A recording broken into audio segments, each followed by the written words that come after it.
Welcome to Security Architecture in the Real World, a series where I break down real enterprise security failures and explain what architects can actually learn from them.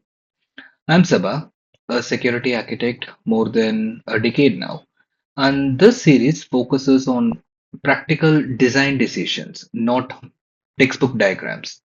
In each episode, we take a representative real world scenario and map it back to the architectural choices, constraints, and lessons you can apply immediately. These are not actual customer incidents, right? And I'm not here to deep dive every component or blame any specific tools as well. The goal here is to understand why the architecture failed or succeeded. Was it a design gap or an integration issue or an operational blind spot? Right? Today, I'll walk you through a attack pattern and show how it moved cleanly through what looked like a strong security architecture. Let's start with the environment. This was a typical enterprise setup: hybrid cloud plus legacy systems, full time employees and contractors, a security team in place, mostly complaints driven, and a business that prioritizes delivery speed.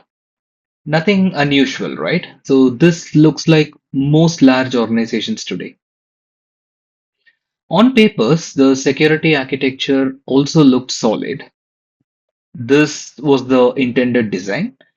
So if you see here, users authenticate through an identity provider with MFA unconditional access. So traffic goes through a zero trust access layer.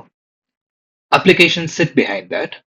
Everything logs centrally to a SIM.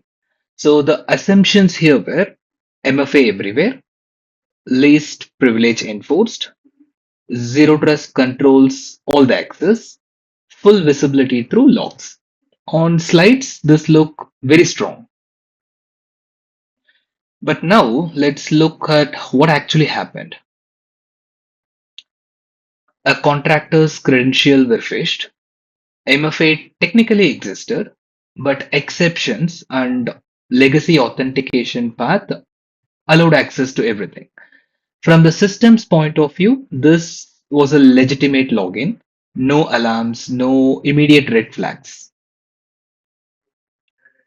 Let me also show you how that access moved through the architecture. The red line here shows the attacker's path. They didn't bypass security at all, they just used it. Authentication went through the identity provider. Application access followed all approved paths.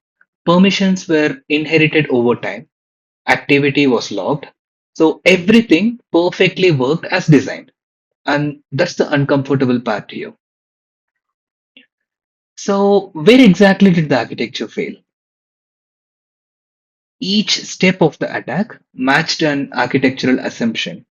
We assumed MFA prevented compromise. In reality, a lot of exceptions existed. We assumed least privilege was maintained, but in reality, access just accumulated.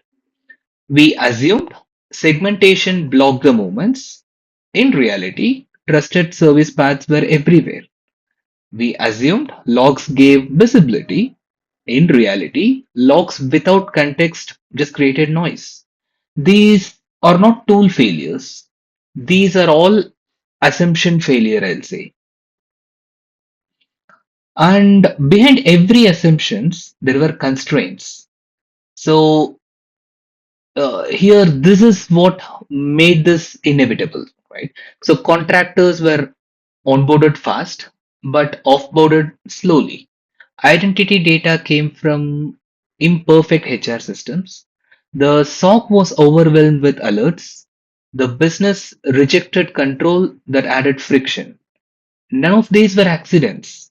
They were all accepted trade offs. So after the incident, the architecture changed, right? So there was no dramatic rebuild of the architecture. Instead, standing privileges were reduced, Conditional access was tightened completely. Detection shifted to identity based signals. Controls were simplified and enforced consistently. Risk acceptance became explicit. Not perfect security, but more defensible security. And that leads to the core lesson here. Security architecture fails when it assumes controls are used perfectly, forever, by everyone. Attackers don't break systems, they walk through the gaps created by real world behavior. Thank you.